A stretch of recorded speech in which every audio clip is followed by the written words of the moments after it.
Shpesh në jetë, njerëzve më të mirë ndodhin gjërat e tmerrshme. Jeta nuk është e drejtë.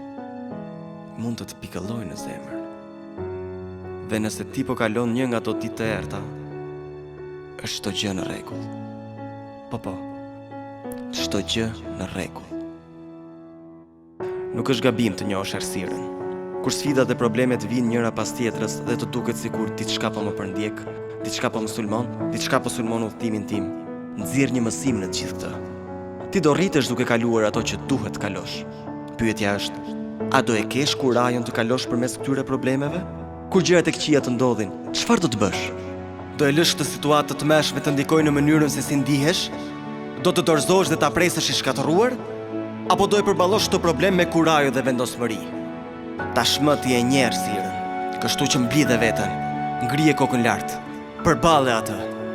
S'ka rëndësi çfarë ke përballë, fillo të ecësh, hidh dhe hapin e parë çdo ditë, pavarësisht çfarë të del përballë, ngrihu dhe ec dhe kurrë mos u dorëzo.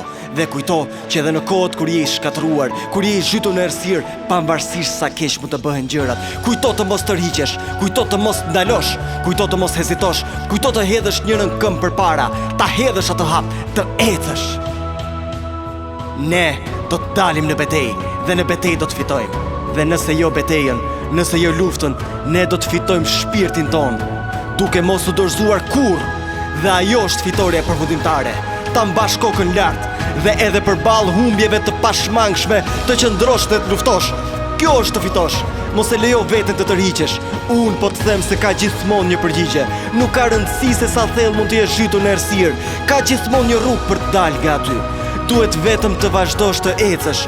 Mbahu fort në besimin tënd të pastër. Ki besim se në anën tjetër të dhimbjes është gjithmonë diçka e bukur.